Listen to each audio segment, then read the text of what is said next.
प्रिय भक्तजनों, आइए अब सुनते हैं बृहस्पतिवार व्रत की विधि एवं कथा। इस दिन बृहस्पतेश्वर महादेव जी की पूजा होती है। दिन में एक समय ही भोजन करें, पीले वस्त्र धारण करें, पीले पुष्पों को धारण करें। भोजन भी चने की दाल का ही होना चाहिए, नमक नहीं खाना चाहिए।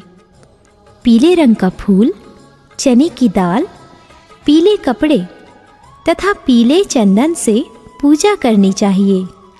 पूजन के पश्चात कथा सुननी चाहिए। इस व्रत के करने से बृहस्पति जी अति प्रसन्न होते हैं तथा धन और विद्या का लाभ होता है।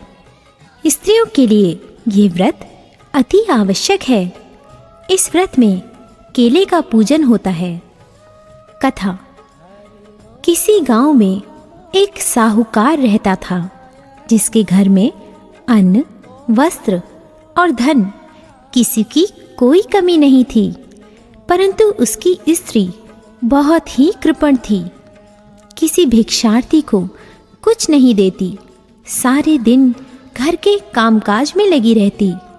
एक समय एक साधु महात्मा बृहस्पतिवार के दिन उसके द्वार पर आए और भिक्षा की याचना की।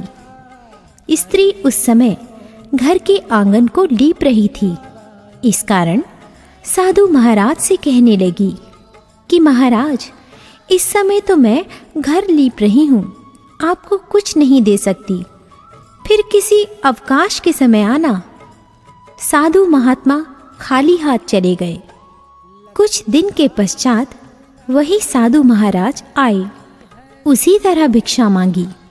साहूकारनी उस समय लड़के को खिला रही थी। कहने लगी, महाराज मैं क्या करूं, अवकाश नहीं है, इसलिए आपको भिक्षा नहीं दे सकती। तीसरी बार महात्मा आए तो उसने उन्हें उसी तरह से टालना चाहा, परंतु महात्मा जी कहने लगे कि यदि तुमको बिल्कुल ही अवकाश हो जाए तो मुझको भिक्षा दोगी? साहूकारनी कहने लगी कि हाँ महाराज, यदि ऐसा हो जाए तो आपकी बड़ी कृपा होगी। साधु महात्मा जी कहने लगे कि अच्छा, मैं एक उपाय बताता हूँ।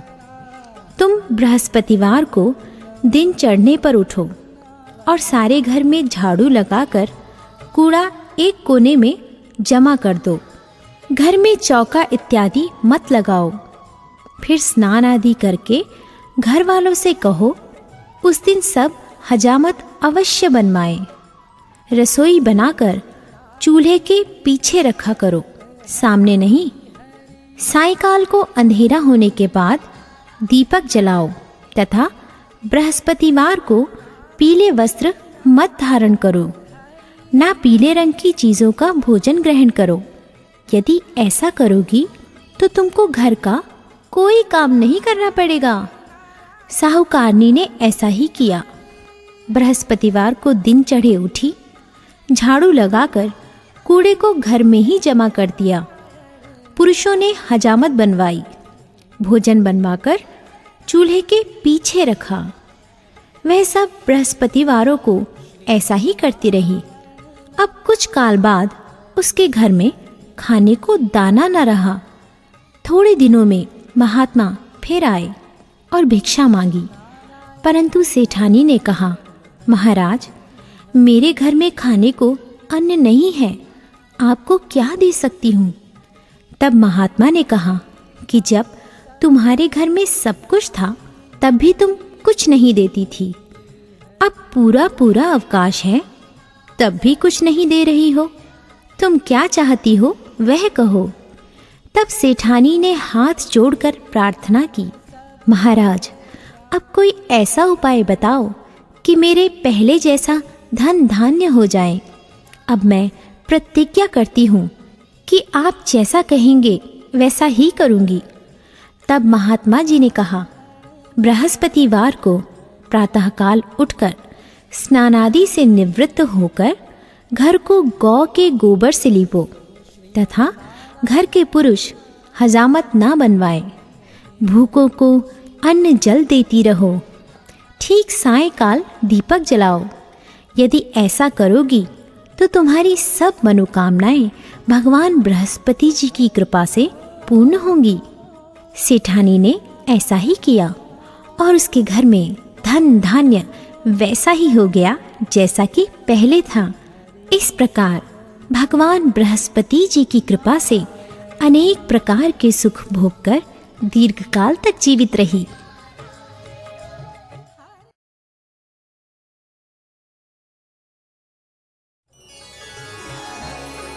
प्रिय भक्तजनों, आइए अब सुनते हैं बृहस्पतिवार की दूसरी कथा। एक दिन इंद्र बड़े अहंकार से अपने सिंहासन पर बैठे थे और बहुत से देवता, ऋषि, गंधर्व, किन्नर आदि सभी सभा में उपस्थित थे। जिस समय बृहस्पति जी वहां पर आए तो सबके सब उनके सम्मान के लिए खड़े हो गए, परंतु इंद्र गर्व के मारे खड़ा ना हुआ। यद्यपि वह सदैव उनका आदर किया करता था। बृहस्पति जी अपना अनादर समझते हुए वहां से उठकर चले गए। तब इंद्र को बड़ा शोक हुआ कि देखो, मैंने गुरुजी का अनादर कर दिया, मुझसे बड़ी भारी भूल हो गई। गुरुजी के आशीर्वाद से ही मुझको यह वैभव मिला है। उनके क्रोध से यह सब नष्ट हो जाएगा, इसलिए उनके पास जाकर उनसे क्षमा मांगनी चाहिए, जिससे उनका क्रोध शांत हो जाए और मेरा कल्याण हो। ऐसा विचार कर इंद्र उनके स्थान पर गए। जब बृहस्पति जी ने अपने योग बल से यह जान लिया कि इंद्र क्षमा मांगने के लिए आ रहा है, तब क्रोधवश उनसे भेंट करना उचित ना समझकर अंतर्ध्यान हो गए। जब इंद्र ने बृहस्पति जी को घर पर न देखा, तब निराश होकर लौट आए। जब दैत्यों के राजा वृषवर्मा को यह समाचार विदित हुआ, तो उसने अपने गुरु शुक्राचार्य की आज्ञा से इंद्रपुरी को चारों तरफ से घेर लिया। गुरु की कृपा न होने के कारण देवता हारने व मार खाने लगे। तब उन्होंने ब्रह्मा जी को विनयपूर्वक सब वृतांत सुनाया और कहा कि महाराज, दैत्यों से किसी प्रकार हमें बचाइए।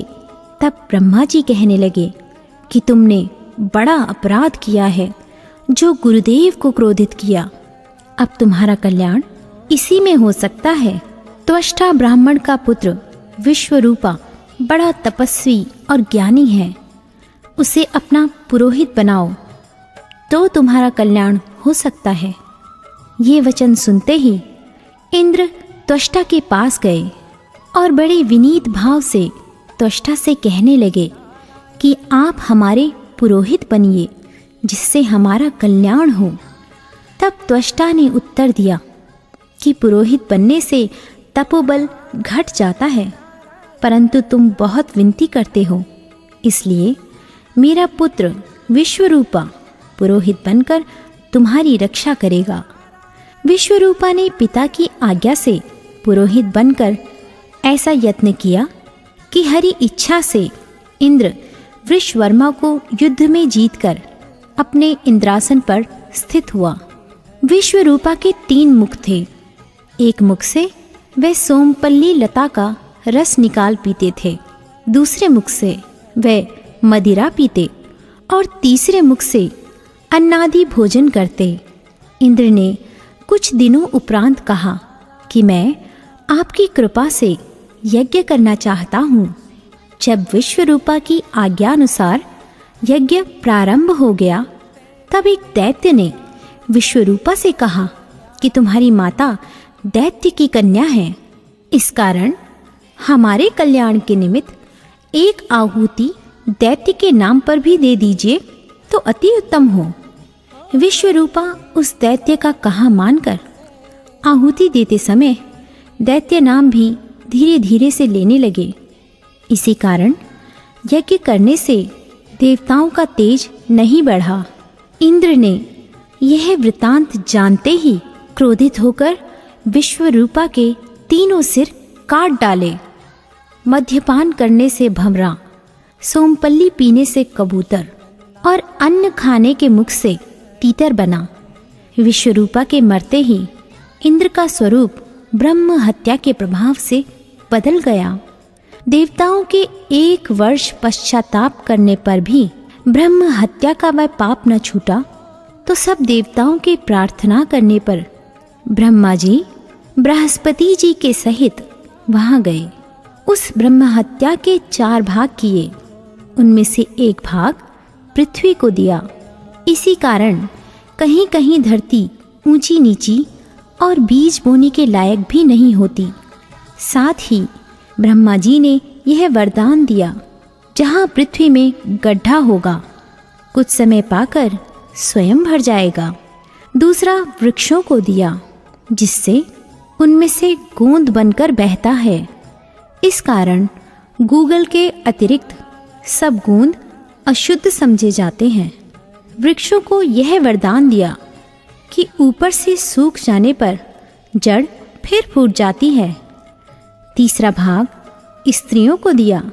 इसी कारण स्त्रियां हर महीने रजस्वला होकर पहले दिन चांडालनी, दूसरे दिन ब्रह्मघातिनी, तीसरे दिन धोबिन के समान रहकर चौथे दिन शुद्ध होती हैं और संतान प्राप्ति का उनको वरदान दिया। चौथा भाग जल को दिया, जिससे फेन और सिवाल आदि जल के ऊपर आ जाते हैं। जल को यह वरदान मिला कि जिस चीज में डाला जाएगा वह बोझ में बढ़ जाएगी। इस प्रकार इंद्र को ब्रह्म हत्या के पाप से मुक्त किया। जो मनुष्य इस कथा को पढ़ता या सुनता है, उसके सब पाप बृहस्पति जी महाराज की कृपा